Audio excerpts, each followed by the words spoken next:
Hello বন্ধুরা, back to my YouTube channel Rimpa kitchen room থেকে আপনাদের সকলকে স্বাগত।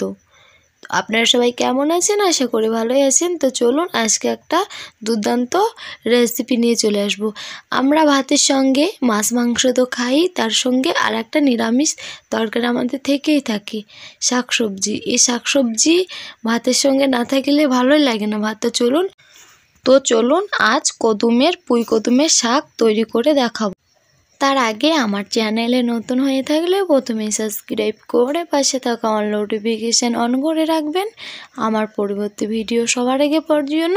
আর ভালো লাগলে লাইক কমেন্ট শেয়ার করবেন। তো চলুন মূল রেসিপিতে চলে যাই। দেখতেই পাচ্ছেন বন্ধুরা কি সুন্দর আমাদের কদুমের গাছ হয়েছে। তো আজকে এই কদুমের শাক খাবো, তাই এই কদুমের শাক আজকে কাটতে এসেছি। আমাদের এই টিনের চালে হয়েছে। এই যে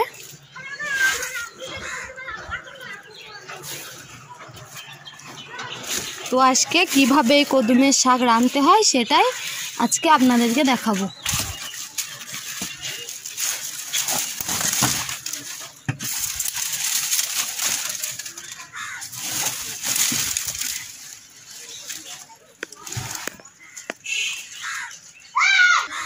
এই যে একটা কদুমের জালি পড়েছে, এটাকেও আজকে আমি কাটবো।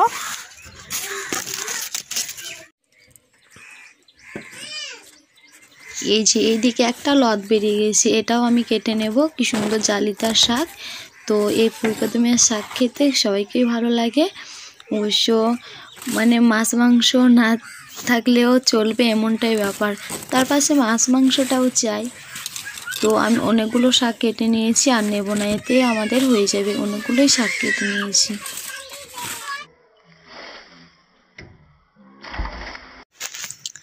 অনেকগুলো নেওয়া হয়ে গেছে এই শাক।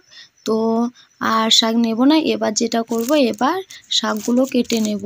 তারপরে যে ডান্ডাগুলো আছে এই ডাঁটগুলো ভালো করে এরকম করে বেছে নিতে হবে। একটু নখ দিয়ে কিংবা বটি দিয়ে যেতে ছাড়ানো হয়, কিন্তু পাশের যে ওপরের চামড়াগুলো কিন্তু ভালো করে দেখা যাবে যে উঠে যাবে। তো এরকমভাবে আমি সব শাকগুলো কুচি কুচি করে কেটে নেব। এই যে এরকম করে কিন্তু ডান্ডা সহ পাতা থেকে সব শাকগুলো আমি কেটে নেব ভালো মতো করে। এরকমভাবে ছিলে নিতে হবে শাকগুলো, তাহলে কিন্তু পুরোপুরি এই শাকটা সাফ হয়ে যাবে। আর এগুলোতে না পুরোটা সাফ করা হয় তাহলে কিন্তু কেমন খসখসে থেকে যাবে, তাই ভালো মতো সাফ করে নেব শাকগুলো।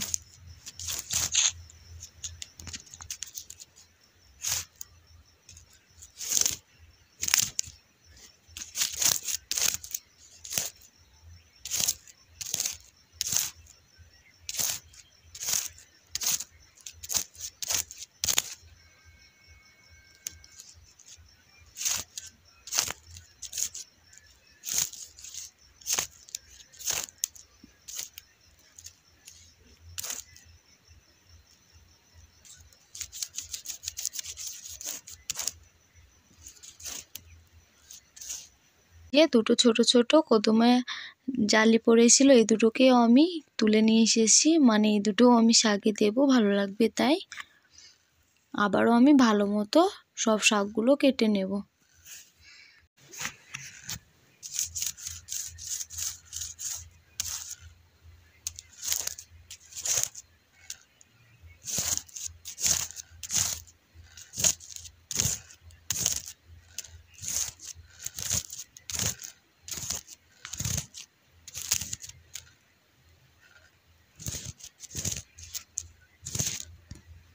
এবার যে ডেঙ্গালিগুলো ছিল এবার কেটে দিয়ে দেব। এরকমভাবে কুচি কুচি করে কেটে দেব।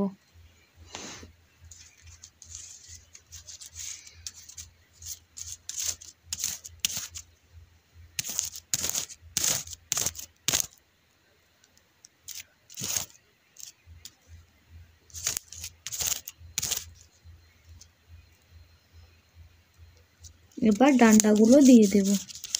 এই ডান্ডাগুলোও কিন্তু খেতে ভালো লাগে। এবার নিয়ে নিয়েছি কিছু ডাঁটির পাতা কিংবা পুঁইয়ের পাতা। এই ডাঁটির পাতা দিলে শাকটা একটু খেতে ভালো লাগে, মানে যে খসখসে করে এই ডিঙ্গালির শাক, এই খসখসেটা থাকবে না। পুঁইয়ের পাতা দিলে খসখসেটা থাকবে না, একটু নরম হবে, ভালো লাগবে খেতে, তাই পুঁইয়ের পাতাটা আমি দিচ্ছি। আপনারা না চাইলে না দিতেও পারেন। এই পুঁইয়ের পাতাটা আমি বানিয়ে দিয়ে দিলাম। এবার দিয়ে দেবো একটা বেগুন, একটা বড় সাইজে বেগুন নিয়েছি, বেগুনটা দিয়ে দেব, আর দিয়ে দেব দুটো আলু, সবগুলোকে বানিয়ে দিয়ে দেব।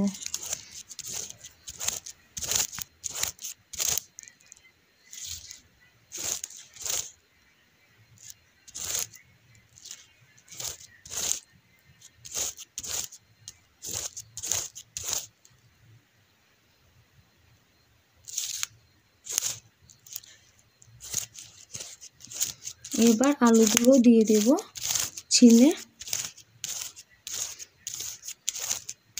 আলু বেগুন দিলে শাকটা আরও স্বাদ আর সুন্দর হয় খেতে, তাই আমি এগুলো দিয়ে দেব। সবগুলি বানানো হয়ে গেছে কমপ্লিট। এবার রান্নার পালা।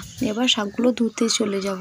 শাকগুলো আমি ধুয়ে নিয়েছি, এই যে ভালো মতো করে ধুয়ে নিয়েছি। এবার যেটা করব, এবার হাঁড়ির মধ্যে একটু পানি নিয়েছি, খুব বেশি পানি দিয়ে হবে না। শাকটা সিজার জন্য একটু পানি দিলাম, আর দিয়ে দেব 4টে কাঁচা লঙ্কা কেটে আর একটুখানি নুন দিয়ে শাকটি সিজিয়ে নেব।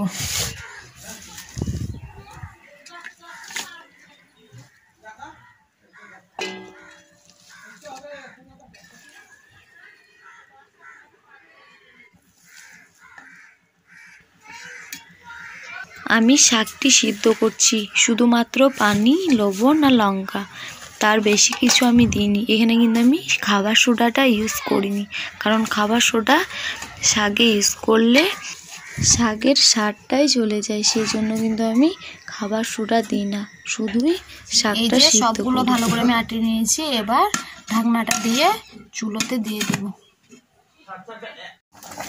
চুলোতে জাল করে নিয়েছি 5 মিনিট। 5 মিনিট জাল করে নিয়ে ভালো করে শাকটি আমি রান্না করে নিয়েছি।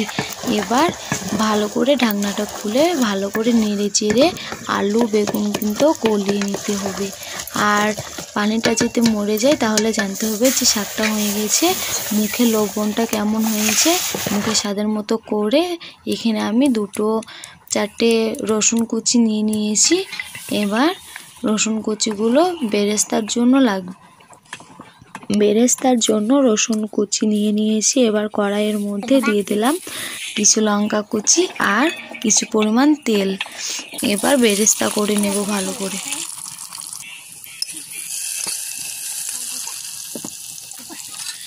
শাকের মধ্যে বেরেস্তাটা দিয়ে দিলাম। এবার ভালো করে নেড়ে চেড়ে নিলাম। এই যে হয়ে গেল পুঁই কদমের শাক রান্না। তো দেখতেই পাচ্ছেন কি সুন্দর হয়েছে, মানে খুবই সুন্দর লাগে এই শাক গরম ভাতে খেতে, খুবই সুন্দর লাগে। তো কেমন হয়েছে আমার এই পুঁই কদমের শাক রান্না করা অবশ্যই কমেন্টে জানিয়ে দেবে। আমার চ্যানেলে নতুন হয়ে থাকলে প্রথমে সাবস্ক্রাইব করে পাশে থাকা অল নোটিফিকেশান অন করে রাখবেন আমার পরবর্তী ভিডিও সবার আগে পাওয়ার জন্য। আর ভালো লাগলে লাইক কমেন্ট শেয়ার করবেন। তাহলে আমি আজ এই পর্যন্ত ভিডিওটি শেষ করলাম। বাই। সবাই ভালো থাকবেন, সুস্থ থাকবেন। আমার পুরোপুরি ভিডিওটি দেখার জন্য ধন্যবাদ।